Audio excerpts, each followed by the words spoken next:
સમાચાર જોઈએ વિસ્તારથી। રાજકોટ મનપાના સસ્પેન્ડેડ ટીપીઓ મનસુખ સાગઠિયાનું વધુ એક જમીન કૌભાંડ સામે આવ્યું છે।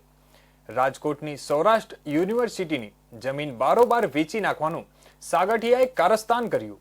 સમગ્ર મામલાની જાણ સૌરાષ્ટ્ર યુનિવર્સિટીના સત્તાધીશોને થતા યુનિવર્સિટી ઇન્ચાર્જ કુલપતિ ડોક્ટર કમલ ડોડિયાએ પત્રકારો સમક્ષ નિવેદન આપતા જણાવ્યું હતું કે આજથી વર્ષ 1968માં કલેક્ટર દ્વારા યુનિવર્સિટીને અલગ અલગ અભ્યાસ વિગતો માટે જમીન ફાળવવામાં આવી હતી। ત્યારબાદ રાજકોટ મનપા દ્વારા માર્ચ 2021માં યુનિવર્સિટીની જમીન તે બિલ્ડરની જમીનમાંથી કપાત થઈ છે તેવું કહી ટીપી સ્કીમ અંતર્ગત કોર્પોરેશન દ્વારા પાછી લઈ લેવામાં આવી હતી અને બિલ્ડરોને સોંપી દેવામાં આવી હતી। ત્યારબાદ વર્ષ 2021થી યુનિવર્સિટી દ્વારા સતત રાજકોટ મહાનગરપાલિકાને તેમજ સરકારને આ બાબતે પત્ર લખવામાં આવી રહ્યા હતા તેમજ ચાલુ માસમાં પણ પત્ર લખીને કોર્પોરેશનનો આ અંગે જવાબ માંગવામાં આવ્યો હતો, પરંતુ આજ દિવસ સુધી કોર્પોરેશન દ્વારા જવાબ આપવામાં આવ્યો નથી અને આ બાબતે જે તે મ્યુનિસિપલ કમિશનર અને મેયરના ધ્યાને વખતો વખત પત્ર લખી જાણ કરવામાં આવી છે, પણ રાજકોટ મનપાના અધિકારી તથા પદાધિકારીઓ દ્વારા કોઈ જવાબ નહીં આપતા અંતે સૌરાષ્ટ્ર યુનિવર્સિટીના સત્તાધીશો દ્વારા આ અંગે લેન્ડ ગ્રેબિંગ અંતર્ગત અરજી પણ કરવામાં આવી છે। યુનિવર્સિટીની 2021ની અંદર એક જમીનની બાબતનો જે વિવાદ થયેલો હતો કે એ જમીન અમારી કોર્પોરેશનને એને અમારી સમજ અથવા ધારાધોરણ પ્રમાણે એનો નિર્ણય ન થતા હોય એવી લાગણી અમે અનુભવતા હતા। એટલે પછી વખતો વખત અમે સરકારશ્રીમાં અને મ્યુનિસિપલ કોર્પોરેશન રાજકોટને બધાને વખતો વખત પત્ર કર્યો હતો।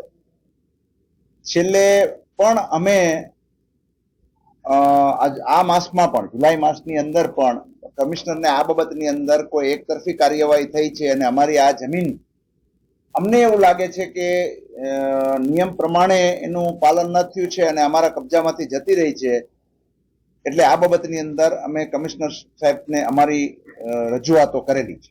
છોટા ઉદેપુર જિલ્લામાં વરસાદી માહોલ જામ્યો છે। જિલ્લામાં સાર્વત્રિક વરસાદ વરસી રહ્યો છે, ક્યાંક ધીમી ધારે તો ક્યાંક ધોધમાર વરસાદ વરસતા નસવાડીમાં 2 કલાકમાં 2 ઇંચ વરસાદ ખાબકતા નીચાણવાળા વિસ્તારમાં પાણી ભરાઈ ગયા હતા અને ધામસિયા ગામથી બેડી કુવા જવાનો રસ્તો પાણીમાં ગરકાવ થઈ ગયો હતો। છોટા ઉદેપુર જિલ્લામાં ધીમી ધારે વરસાદ શરૂ થયો છે। ધીમી ધારે વરસાદ વરસતા જનજીવન ખોરવાઈ ગયું છે। છેલ્લા 4 દિવસથી વરસાદે વિરામ લીધો હતો અને છૂટો છવાયો ક્યાંક વરસાદ વરસી રહ્યો હતો, પરંતુ ગઈકાલે વહેલી સવારથી શરૂ થયેલા વરસાદને પગલે ખેડૂતોમાં ખુશી જોવા મળી રહી છે અને ખેડૂતોના પાકની નવજીવન મળ્યું હોય તેવું જણાઈ રહ્યું છે।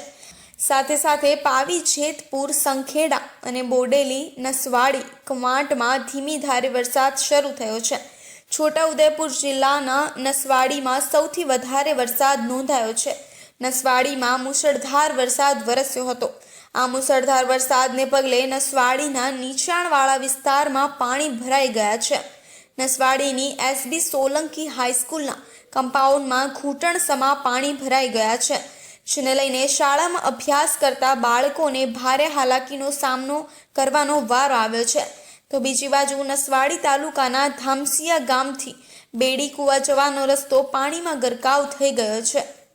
અમારી જમીન બેરીકુવા વિસ્તારમાં આવેલી છે અને જે બેરીકુવા જવા માટેનો જે રસ્તો છે એમાં એટલા બધા પાણી ભરાઈ ગયા છે કે વાત નહીં કહેવાનું। અમારી જમીનનું બી એટલું બધું નુકસાન છે અત્યારે હાલમાં કે અમારા વિડીયો કરીને તમે જોઈ લો તો કે તમને ખ્યાલ આવશે કે કેટલો પાણી છે અંદર।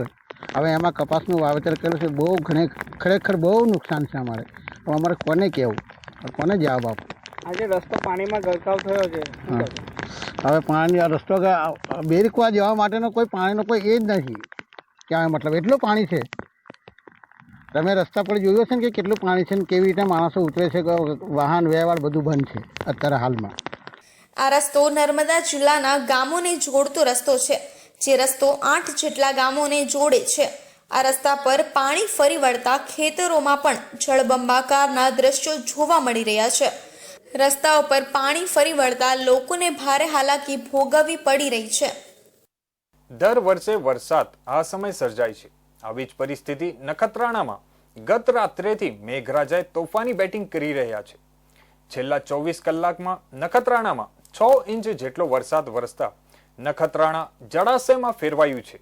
નખત્રાણામાં ભારે વરસાદ સર્જાયો છે. ભારે વરસાદના કારણે પોસ્ટ ઓફિસ કચેરીમાં પણ 2 ફૂટ જેટલા પાણી ભરાયા છે. પોસ્ટ ઓફિસમાં પાણી ઘૂસતા અગત્યના ડોક્યુમેન્ટો, ટિકિટો તથા રોકડ રૂપિયા, મોબાઈલ સહિતનું નુકસાન થયું છે. તો ઓફિસના ઉપકરણોને પણ નુકસાન થયું હોવાનું જણાઈ આવ્યું છે. સંપૂર્ણ પોસ્ટ ઓફિસ કચેરીમાં જ પાણી થઈ જતા કર્મચારીઓએ 2 ફૂટ પાણીમાં અગત્યના કાગળો તથા ટિકિટો બચાવવા પ્રયાસ કર્યા હતા. પોસ્ટ ઓફિસના અગત્યના ડોક્યુમેન્ટો તથા કાગળો તેમજ 25 થી 30 હજારની ટિકિટો પલળી જતા નુકસાની થઈ હોવાનું જાણવા મળી રહ્યું છે. નખત્રાણા પોસ્ટ ઓફિસમાં નાની બચત એજન્સીનું છેલ્લા 30 વર્ષથી કામગીરી કરી રહ્યો છું. હાલમાં નખત્રાણામાં ખૂબ વરસાદ પડવાથી નખત્રાણાની પોસ્ટ ઓફિસની અંદર ખૂબ પાણી ભરાણા છે. ગ્રાઉન્ડની અંદર 3 ફૂટ જેટલા પાણી ભરાણા છે. પોસ્ટ ઓફિસની અંદર 2 ફૂટ જેટલા પાણી ભરાયેલા છે. સ્ટેશનરીને બહુ નુકસાન થયેલું છે. સ્ટેશનરી બધી પલળી ગઈ છે. ફર્નિચર ઘણો બધો પલળી ગયો છે. શક્યતા છે કે કદાચ નાણાકીય પૈસા અને બીજો પણ ઘણું બધું નુકસાન થયેલું હશે. આ પરિસ્થિતિ છેલ્લા 2-3 વખતે આવું થઈ ગયું છે. દર વર્ષે વરસાદમાં પોસ્ટ ઓફિસમાં પાણી ભરાતા હોવાનું નાની બચત યોજનાના એજન્ટ અગ્રણી દુલેન્દ્ર મહેતાએ જણાવ્યું હતું. તેમજ સરકાર દ્વારા આ અંગે યોગ્ય પગલાં ભરવા માટે અપીલ કરવામાં આવી હતી. બગસરા તાલુકામાં ધોધમાર 6.5 ઇંચ વરસાદ પડતા ઠેર ઠેર નીચાણવાળા વિસ્તારમાં વરસાદી પાણી ભરાયા છે. મુજિયાસર ડેમ 75% ભરાયો છે.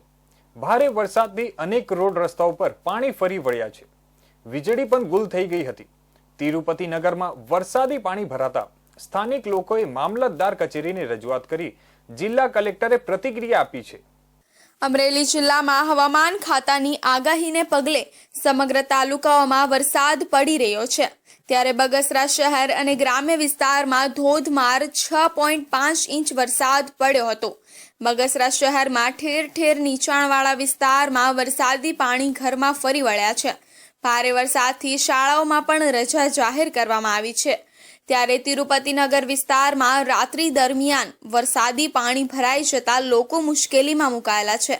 ત્યારે બગસરા તાલુકામાં મંગળવારે મોડી રાત્રે શરૂ થયેલ ધોધમાર વરસાદથી સવારે 8 વાગ્યા સુધીમાં 6.5 ઇંચ વરસાદ નોંધાયો હતો.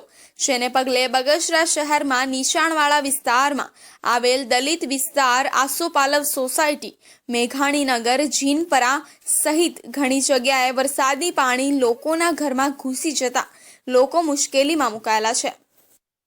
પ્રોપર બગસરા નગરપાલિકા વિસ્તારમાં વાલ્મીકીવાસમાં થોડું પાણી ભરાણું હતું, જેને ધ્યાને લેતા નગરપાલિકાનું તંત્ર એક્શનમાં આવ્યો અને ત્યાં લોકોને ખસેડવાની પ્રક્રિયા ચાલુ કરી. હાલ ત્યાં પાણી ઓછું છે, ઉતરી ગયું છે અને કોઈ એવી તકલીફ નથી. બગસરા નજીક બગસરાથી અમરેલી જતા જેઠિયાવદર નજીક રસ્તા ઉપર પાણી હાલ ઓવરટોપ થાય છે. ત્યાં વાહન વ્યવહાર અમે બંધ કરી દીધા છે. સ્થાનિક તંત્રના અધિકારી અને કર્મચારી મોજૂદ છે, પોલીસ તંત્ર પણ મોજૂદ છે. અપેક્ષા છે કે આજ સાંજ સુધી પાણી ઉતરતા વાહન વ્યવહાર ચાલુ થઈ જશે. એ જ રીતે અમરેલીથી બગસરા ઉપર પાણીયા નજીક પણ પાણી ઓવરટોપ થાય છે અને ત્યાં પણ વાહન વ્યવહાર અત્યારે બંધ કરી દેવામાં આવ્યા છે. ધોધમાર વરસાદથી બગસરા અમરેલીના માર્ગ પર વરસાદી પાણી ફરી વળતા વાહન વ્યવહારને પારાવાર મુશ્કેલીનો સામનો કરવો પડ્યો હતો. ધોધમાર વરસાદને લીધે બગસરા શહેરમાં રાતથી જ વીજળી ગુલ થતા લોકો મુશ્કેલીમાં મુકાયા હતા. બગસરાની જીવાદોરી સમાન મુંજાસર ડેમમાં પાણીની આવક ચાલુ થતા હાલની સપાટી 18 ફૂટે પહોંચી મુંજિયાસર ડેમ 75% ભરાયો. બગસરામાં પડેલ વરસાદી પરિસ્થિતિને લઈને જિલ્લા કલેક્ટર અજય દાહિયાએ મુલાકાત લીધી હતી. અમરેલીથી બગસરા જતા જેઠિયાવદર ગામ પાસે રોડ છે એ હાલ પાણી ભરાવાથી બંધ થઈ ગયેલો હતો, પરંતુ વહીવટીતંત્ર દ્વારા થોડી કામગીરી કરીને હાલ મોટા વાહનો પૂરતો ચાલુ કરવામાં આવેલ છે. આ ઉપરાંત નગરપાલિકાના વિવિધ વિસ્તારો, જેમાં ખાસ કરીને નદીપરાના વિસ્તાર તેમજ વાલ્મીકી માં પાણી ભરાવાની સમસ્યા થઈ હતી. નગરપાલિકા સાથે સંકલન કરી અને આ બાબતે વહીવટીતંત્ર દ્વારા જે જૂનું બિલ્ડિંગ છે એ કોઈને સ્થળાંતર માટે ઓપન કરી નાખવામાં આવેલ છે. આ ઉપરાંત નગરપાલિકાની સાધન સામગ્રી, ફાયર ફાઇટર વગેરે પણ અમે સ્ટેન્ડ બાય રાખેલ છે. ગુજરાત રાજ્યમાં ચોમાસું બરાબરનું જામી ચૂક્યું છે, ત્યારે આણંદ જિલ્લાના બોરસદ પંથકમાં ધોધમાર વરસાદ શરૂ થયો હતો. ત્યારે માત્ર 4 કલાકના સમયગાળામાં જ 13 ઇંચ જેટલો વરસાદ ખાબકી જતા બોરસદમાં જળબંબાકાર જેવી સ્થિતિ સર્જાઈ છે. બોરસદ નગરના જનતા બજાર, સ્ટેશન રોડ, શંકર પાર્ક ચોકડી સહિતના વિવિધ વિસ્તારોમાં વરસાદી પાણી ભરાયા છે. કેટલાક નીચાણવાળા રહેણાંક મકાનોમાં પણ પાણી ઘૂસી ગયા હતા, જેને પગલે લોકો મુશ્કેલીમાં મુકાયા છે. બોરસદમાં અત્યારે પણ ધીમી ધારે વરસાદ ચાલુ જ છે. બોરસદ પંથકમાં અતિ ભારે વરસાદને કારણે ઠેર ઠેર માર્ગો પર પાણી ભરાઈ ગયા છે, જેને પગલે હાલમાં બોરસદ, અલાસરા, કોસિન્દ્રા, આંકલાવ રસ્તો બંધ કરવામાં આવ્યો છે. આણંદ જિલ્લામાં વરસાદે માજા મૂકી છે. દરમિયાન સૌથી વધુ વરસાદ બોરસદ પંથકમાં 13 ઇંચ નોંધાયો છે, તો બીજી બાજુ આંકલાવ પંથકમાં પણ 2 ઇંચ વરસાદ નોંધાયો છે. જ્યારે જિલ્લાના અન્ય તાલુકામાં ધીમી ધારે વરસાદ વરસી રહ્યો છે. 40 કિલોમીટર પ્રતિ કલાકના પવનની ઝડપ સાથે હળવાથી મધ્યમ વરસાદની આગાહી હવામાન વિભાગ દ્વારા જાહેર કરાયેલ એલર્ટ મુજબ આણંદ જિલ્લામાં ગતરોજ હળવું વાવાઝોડું વીજળી સાથે આશરે 40 કિલોમીટર પ્રતિ કલાકના પવનથી ઝડપ સાથે હળવાથી મધ્યમ વરસાદની આગાહી છે. વરસાદની પરિસ્થિતિ દરમિયાન આણંદ વહીવટીતંત્ર સૌ નાગરિકોને સાવચેતી રાખવા તથા કોઈપણ પ્રકારની અઘટિત બનાવ બને કે આપાતકાલીન પરિસ્થિતિ ઉદ્ભવે તો જિલ્લાના ડિઝાસ્ટર કંટ્રોલ રૂમ 0269224322 પર સંપર્ક કરવા જણાવ્યું છે. બોરસદ ખાતે 13 ઇંચ જેટલો વરસાદ નોંધાતા જિલ્લા કલેક્ટર પ્રવીણ ચૌધરી દ્વારા બોરસદ પ્રાંત અધિકારી, બોરસદ મામલતદાર, બોરસદ તાલુકા વિકાસ અધિકારી સહિતના તાલુકા મથકના અધિકારીઓને હેડક્વાર્ટર ન છોડવા અને યોગ્ય તકેદારીના પગલાં ભરવા સૂચના આપવામાં આવી છે. ભાવનગર મહાનગરપાલિકાનું ગેરેજ વિભાગ અને શહેરમાં આવેલ મોતીબાગ ટાઉન હોલ સહિત અનેક મહાનગરપાલિકાની જગ્યા બની છે. ભંગારવાડો શહેરના નિર્મળનગર વિસ્તારમાં આવેલ મહાનગરપાલિકાના ગેરેજ વિભાગમાં છેલ્લા ઘણા વર્ષોથી લોખંડનો ભંગાર સડી રહ્યો છે. તેમજ મહાનગરપાલિકા દ્વારા ડિમોલેશન કરી જપ્ત કરેલ જે લારી, ગલ્લા, કેબિનનો તેમજ અન્ય ચીજ વસ્તુઓનો શહેરના મોતીબાગ ટાઉન હોલ સહિત અનેક જગ્યાએ ભંગાર મોટા પ્રમાણમાં ખડકલા જોવા મળી રહ્યા છે. જો કે ડિમોલેશનમાં જપ્ત કરવામાં આવેલ આ માલ સામાનનો યોગ્ય નિકાલ કરવામાં ન આવતા હાલ ચોમાસામાં અહીં મોટા પ્રમાણમાં મચ્છરોનો ઉપદ્રવ જોવા મળી રહ્યો છે, જેને લઈ રોગચાળાનું વધુ માથું ઉચકી શકે તેમ છે. ત્યારે સ્થાનિકો માંગ કરી રહ્યા છે કે ક્યારે આ ભંગારને દૂર કરવામાં આવશે. ભાવનગર મહાનગરપાલિકાના ગેરેજ વિભાગ, મોતીબાગ ટાઉન હોલ સહિત અનેક જગ્યામાં છેલ્લા ઘણા સમયથી કેબિનો, સાઇન બોર્ડ, લોખંડ અને લાકડાનો સ્ક્રેપ ભંગાર સડી રહ્યો છે અને જેના કારણે ગેરેજ વિભાગમાં કામ કરતા કર્મચારીઓના આરોગ્ય પણ જોખમમાં તોડાઈ રહ્યું છે. હાલ ચોમાસાનો સમય છે, તેવામાં સરકારની ગાઈડલાઈન મુજબ ગંદકી અને કચરો ન કરવો જોઈએ, કેમ કે આરોગ્ય સાથેનું જોખમ રહેલું છે. પરંતુ સરકારની આ ગાઈડલાઈનને ખુદ મહાનગરપાલિકાનું તંત્ર ઘોડીને પી ગયું હોય તેવા દ્રશ્યો સામે આવ્યા છે. ભાવનગર મહાનગરપાલિકાની લાલિયાવાડીના કારણે મહાનગરપાલિકાના ગેરેજ વિભાગ તેમજ શહેરની મધ્યમાં આવેલ મોતીબાગ ટાઉન હોલમાં રહેલા ભંગાર અને સ્ક્રેપના કારણે હાલ સડી રહ્યો છે. પરંતુ નિર્ભર તંત્રના પેટનું પાણી નથી હલતું અને જેના કારણે ગેરેજ વિભાગમાં રહેલ ભંગારનો જથ્થો હાલ પડ્યો સડી રહ્યો છે અને સાથે આ જ ભંગારના આ સ્ક્રેપમાં ગંદકી, કચરો અને મચ્છરોનો ઉપદ્રવ પણ જોવા મળી રહ્યો છે, જેના કારણે મચ્છરજન્ય રોગોનો સામનો ગેરેજ વિભાગ અને મોતીબાગ ટાઉન હોલમાં કામ કરતા કર્મચારીઓને ભોગ બનવાનો વારો આવ્યો છે. તાકીદે આ સ્ક્રેપ ભંગારને અહીંથી ઉપાડી લેવામાં આવે તેવી માંગ ઉઠવા પામી છે. ભાવનગર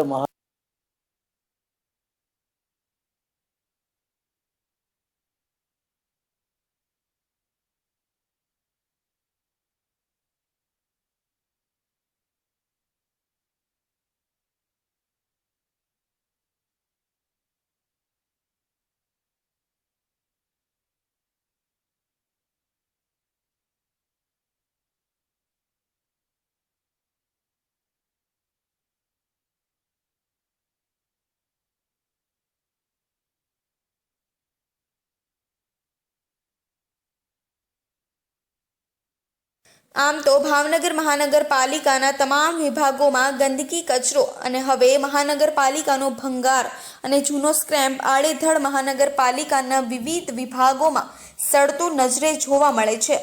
તેવો જ એક મહાનગરપાલિકાના વિભાગ ગેરેજ વિભાગ અને મોતીબાગ ટાઉન હોલ પણ છે કે ત્યાં પણ મહાનગરપાલિકાનો ભંગાર હજારો ટનમાં હાલ સડી રહ્યો છે, જેમાં લોખંડના પાઇપ, લોખંડની જાળીઓ તેમજ અન્ય લોખંડની ચીજ વસ્તુઓની સાથે લાકડાનો પણ ભંગાર હાલ પડ્યો સડી રહ્યો છે અને સાથે લાકડા અને લોખંડની કેબિનો, પેવર બ્લોક તેમજ અન્ય ઘણી બધી એવી વસ્તુઓ હાલ તો ઘણા સમયથી ભંગારમાં સડી રહી છે અને સાથે આ જ ભંગારમાં ગંદકી અને કચરાને કારણે મચ્છરનો ઉપદ્રવ વધ્યો છે, જેના કારણે મહાનગરપાલિકાનું ગેરેજ વિભાગ તેમજ મોતીબાગ ટાઉન હોલના કર્મચારીઓ અને ત્યાં આવતા લોકોના આરોગ્ય પર જોખમ તોડાઈ રહ્યો છે.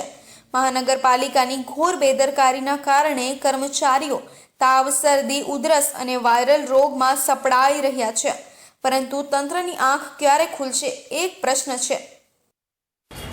ભાવનગરમાં ઘણા એવા કોર્પોરેશનની જગ્યાઓ છે જ્યાં પુષ્કળ પ્રમાણમાં ભંગાર પડ્યો છે. એમાં ખાસ કરીને હું એવું માનું છું LICની ઓફિસની પાછળ જે આપણું ગેરેજ છે ત્યાં ખૂબ ભંગાર પડ્યો છે. ટાઉન હોલની બહાર જે આપણી શોભા છે ટાઉન હોલ, ત્યાં પણ ભંગાર પડ્યો છે. તો આ ભંગાર શા માટે આ કોર્પોરેશનના શાસકો એને વેચી નથી દેતા? પડ્યો સડે છે. તો હું એવું માનું છું, મને સ્પષ્ટ એવું લાગે છે આ શાસકોને ફક્ત નવા પ્રોજેક્ટ આવે, એમાં પૈસા કેમાં વધારે મળે એમાં રસ લાગે છે, નહીં કે આ ભંગારમાં. શા માટે ભંગાર નથી વેચતા ભાઈ? ભાવનગર શહેરના નિર્મળનગર વિસ્તારમાં આવેલ ભાવનગર મહાનગરપાલિકાના ગેરેજ વિભાગ અને શહેરની મધ્યમાં આવેલ મોતીબાગ ટાઉન હોલને ભંગારવાળો બનાવી દીધો છે અને આ જ મામલે ભાવનગર મહાનગરપાલિકાના મેયરને પૂછ્યું તો તેઓ જવાબ આપ્યો કે આ વાત મારા ધ્યાને 2 દિવસ પહેલા આવી છે અને ગેરેજ વિભાગ સહિત અનેક જગ્યામાં મોટા પ્રમાણમાં ભંગાર પડ્યો છે અને આ ભંગારનો નિકાલ કરવા માટેના આદેશ પણ આપી દેવામાં આવ્યા. સાથે ભંગારની આજુબાજુ રહેલ ગંદકી અને કચરાને કારણે મહાનગરપાલિકાના કર્મચારીઓના આરોગ્ય પર અસર જોવા મળી રહી છે, જેને લઈ અમે અહીંથી સૂચના પણ આપી દીધી છે અને તાત્કાલિકના ધોરણે આ ભંગારનો નિકાલ કરવામાં આવશે તેમ જણાવેલ છે. રાત્રિ દરમિયાન લુની ગામે નદીમાં ફસાયેલા 5 વ્યક્તિઓને PSIએ જીવનના જોખમે બચાવ્યા હતા. મુદ્રા પોલીસ સ્ટેશનમાં ફરજ બજાવતા PSI નિર્મલસિંહ જાડેજા પરિવારથી વધુ ફરજને પ્રાધાન્ય સમજી જરૂરી દોરડા અને ટ્યુબ લઈ નદીમાં ઝંપલાવી દીધું હતું. હરોળમાં આડી લાઇનિંગ વાળું ટી-શર્ટ પહેરી ઉભેલા આ છે જાબાઝ મુન્દ્રા મરીન PSI નિર્મલસિંહ જાડેજા, જેમણે રાત્રે ગણેશ મંદિર લુણી પાસે વહેતી નદીમાં 10 વાગ્યે એક મારુતિ સેલેરિયો કાર પાણીમાં તણાઈ 50 મીટર અંદર જઈ અટકી અને અંદર બેઠેલા 5 વ્યક્તિ બચાવોની રાડો પાડતા જેમ તેમ કરી ગાડી ઉપર ચડી સરકારી તંત્રથી મદદની રાહ જોતા હતા. સમયસર સ્થળ પર પહોંચી પોતાના જીવ કે પરિવારથી વધુ ફરજને પ્રાધાન્ય સમજી જરૂરી દોરડા અને ટ્યુબ લઈ નદીમાં ઝંપલાવી દીધું હતું અને થોડીવારમાં જ ફસાયેલા લોકો સુધી પહોંચી એક પછી એક બધાને સલામત રીતે કિનારે લઈ આવ્યા હતા, જે ત્યાં જ પરિસ્થિતિ પર બાજ નજર રાખી ઉભેલા તત્કાલીન ડેપ્યુટી કલેક્ટર ચેતન મિશન અને ઉભેલા પ્રજાજનોએ તાળીઓ પાડી વધાવી લીધા હતા. તેમની બહાદુરી અને કામગીરી માટે સર્વે અભિનંદન પાઠવ્યા હતા. વડગામ તાલુકાની માહી ગામે હત્યાને અકસ્માતમાં ખપાવી દેવાનો પ્રયાસ કરવામાં આવ્યો હોવાની ઘટના સામે આવી છે, જેથી પોલીસે તપાસના અંતે ભાઈએ જ ભાઈની પ્રેમ પ્રકરણમાં હત્યા કરી હોવાનું સામે આવતા પોલીસે 3 શખ્સોની અટકાયત કરી કાયદેસરની કાર્યવાહી હાથ ધરતા ચકચાર મચી ગઈ છે. બનાસકાંઠા માહી ગામ નજીક બનેલી ચકચારી ઘટનાની વિગત એવી છે કે વડગામ તાલુકાના માહી નજીક થોડા દિવસ અગાઉ અકસ્માત થયો હતો, જેમાં નિઝામુદ્દીન હનીફભાઈ નાંદોલિયાનું મોત થયું હતું, જેથી પરિવારજનોએ મૃતદેહની અંતિમ વિધિ કરી દીધી હતી. ત્યારબાદ આ અકસ્માત નહીં પરંતુ હત્યા કરાઈ હોવાનું ગ્રામજનોમાં ગણગણાટ ઉઠ્યો હતો. જેથી ગ્રામજનો દ્વારા પરિવાર સાથે મળી જિલ્લા પોલીસ વડાને રજૂઆત કરી હતી, જેથી પોલીસ વડાએ આ બાબતે તપાસ કરવા સૂચના આપતા પોલીસ દ્વારા દફન કરાયેલો મૃતદેહ બહાર કાઢી તપાસ હાથ ધરી હતી, જેમાં નિઝામુદ્દીન નાંદોલિયાની પત્ની સાથે તેના જ ભાઈ અલ્તાફ નાંદોલિયાને આડા સંબંધ હોવાથી તેને તેના ભાગિયા રહીમ ખાન બલોચ અને સલમાન ખાન બલોચ રહેનાર શરિયત તાલુકા સરસ્વતી જિલ્લો પાટણ પાસે ટ્રેક્ટરથી નિઝામુદ્દીનના મોટરસાયકલને ટક્કર મરાવી ત્યારબાદ લોખંડની વાંસીના ફટકા મારી નિઝામુદ્દીનની હત્યા કરાવી હોવાનું સામે આવ્યું હતું, જેથી પોલીસે ત્રણેય સામે ગુનો નોંધી આરોપીઓની અટકાયત કરી હતી.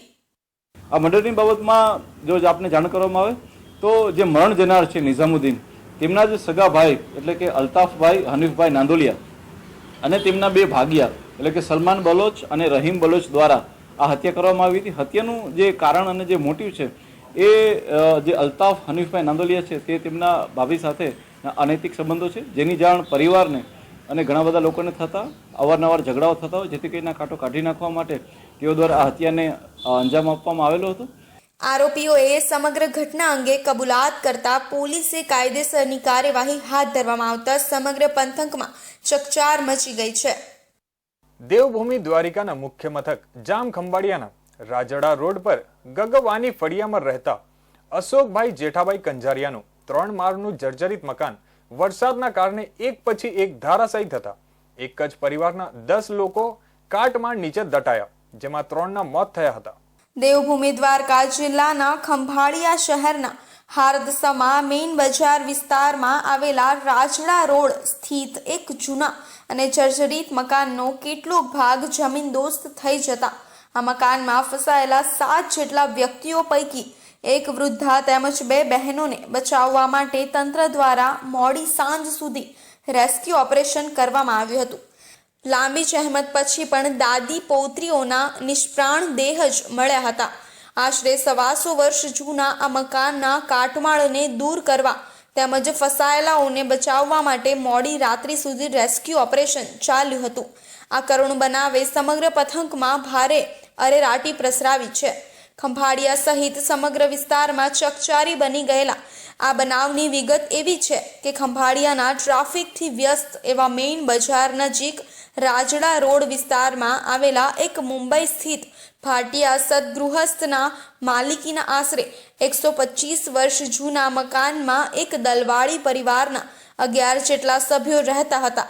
મંગળવારે સાંજે આશરે 5:00 વાગ્યાના સમયગાળા દરમિયાન હાલ અવિરત વરસાદના કારણે જર્જરિત બની ગયેલા રહેણાંક મકાનની પાછળનો 2 માળનો ભાગ ધડાકાભેર જમીનદોસ્ત થઈ ગયો હતો. આ સમયે ઘરમાં રહેલા 7 જેટલા સભ્યો પૈકી 4 સભ્યો સફળતાપૂર્વક બહાર નીકળી ગયા હતા, જે પૈકી આશરે 7 વર્ષની બાળાને નાની મોટી ઈજાઓ સાથે હોસ્પિટલમાં સારવારમાં આપવામાં આવી હતી. આ મકાનમાં રહેતા કેસરબેન જેઠાભાઈ કણજારિયા નામના 65 વર્ષના વૃદ્ધા તેમજ પાયલબેન અશ્વિનભાઈ કણજારિયા ઉંમર વર્ષ 19 અને પ્રીતિબેન અશ્વિનભાઈ કણજારિયા ઉંમર વર્ષ 13 ને ફસાઈ ગયેલી હાલતમાં અહીંથી બહાર કાઢવા માટે નગરપાલિકા બાદ મોડી સાંજે NDRFની ટીમનું પણ અત્રે આગમન થયું હતું. આ સ્થળે મોટી સંખ્યામાં સ્થાનિક લોકો, સેવાભાવી કાર્યકરો પહોંચી ગયા હતા.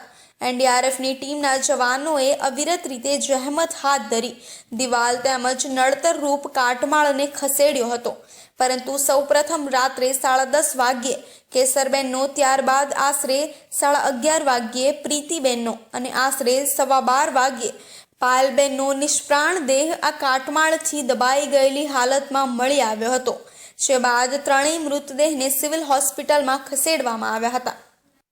સુરત એરપોર્ટ ઉપરથી ફરી સોનું ઝડપાયું હોવાની હકીકત સામે આવી છે. યુવકને કસ્ટમ પોલીસે સોનું સાથે ઝડપી પાડ્યો છે. યુવક પટ્ટાનું બક્કલ જ સોનાનું લઈને આવ્યો હતો. ચેકિંગમાં એક અધિકારીને પટ્ટાનો ચડકાટ વધુ લાગતા શંકા ગઈ હતી, જેથી તે યુવકને બોલાવી ચેકિંગ કરાતા બક્કલમાં 150 ગ્રામ સોનું, જેની કિંમત ₹11 લાખનું સોનું હોવાનું બહાર આવ્યું હતું. આ પહેલા પણ એક યુવક સોનાના બક્કલ સાથે પકડાયો હતો. રવિવારે દુબઈથી આવેલી ફ્લાઇટમાંથી કસ્ટમ એક યુવકને ઝડપી તેની પાસેથી 11 લાખનું સોનું જપ્ત કર્યું હતું. આ યુવક પટ્ટાનું બક્કલ જ સોનાનું લઈને આવ્યો હતો. ચેકિંગમાં એક અધિકારીને પટ્ટાનો ચળકાટ વધુ લાગતા તેને સાઈડમાં બોલાવી ચેકિંગ કરાતા બક્કલ 11 લાખનું હોવાનો ખુલાસો થયો હતો. અગાઉ એપ્રિલમાં પણ એક યુવક સોનાના બક્કલ સાથે પકડાયો હતો. નોંધનીય છે કે શારજાહ અને દુબઈ ફ્લાઇટ શરૂ થયા બાદ એરપોર્ટ પર ગોલ્ડ સ્મગલિંગ વધ્યું છે. કસ્ટમ, DRI, CRFS અને પોલીસની નિગરાની હોવા છતાં સ્મગલરો ડરતા નથી. રવિવારે દુબઈ ફ્લાઇટ આવતા કસ્ટમ અધિકારીઓ રાબેતા મુજબ ચેકિંગ કરી રહ્યા હતા ત્યારે 30 વર્ષીય યુવાન ઝડપાયો હતો. અધિકારીએ તેનો પટ્ટો ઉતરાવીને બક્કલનું ચેકિંગ કરતા તે 150 ગ્રામ એટલે કે 11 લાખનું હોવાનો ખુલાસો થયો હતો. અગાઉ 70 લાખના ગોલ્ડ સ્મગલિંગમાં 2 આરોપીઓને જામીન મળ્યા બાદ કોર્ટ સંકુલમાં ચર્ચા હતી કે બોગસ બિલિંગની જેમ હવે પોલીસ કસ્ટમના અધિકાર ક્ષેત્રમાં પ્રવેશી રહી છે. GSTએ તો બોગસ બિલિંગમાં પોલીસ ન પ્રવેશે એ માટે નંબર લેનારને રૂબરૂ બોલાવી તેનું આઈડેન્ટિફિકેશન શરૂ કર્યું છે. કેમ કે પોલીસે બોગસ બિલિંગમાં જે કેસ નોંધ્યા છે તેમાં લગભગ બધા જ ફોર્જરી ડોક્યુમેન્ટ અંગેના છે. કોઈ ફરિયાદી આવીને કહે કે મારા ડોક્યુમેન્ટનો દુરુપયોગ થયો એટલે પોલીસ ગુનો નોંધે છે. હવે આ બારી જ GSTએ બંધ કરી દીધી છે. 70 લાખના ગોલ્ડ સ્મગલિંગ કેસમાં 2 આરોપીઓ હજી જેલમાં છે જ્યારે આરોપી ઉમૈમા અને ફિરોઝ નૂરને નીચલી કોર્ટે જામીન પર મુક્ત કરવાનો હુકમ કર્યો હતો. બચાવ પક્ષે એડવોકેટ નદીમ ઇસ્માઇલ ચૌધરીની દલીલ હતી કે પોલીસે બોગસ બિલનો કેસ બનાવ્યો છે અને બિલ બોગસ છે કે તે પોલીસ સાબિત કરી શકી નથી. તો આ હતા અત્યાર સુધીના મુખ્ય સમાચારો. નવા સમાચારો માટે જોતા રહો ઇન્ડિયા ન્યૂઝ ગુજરાત.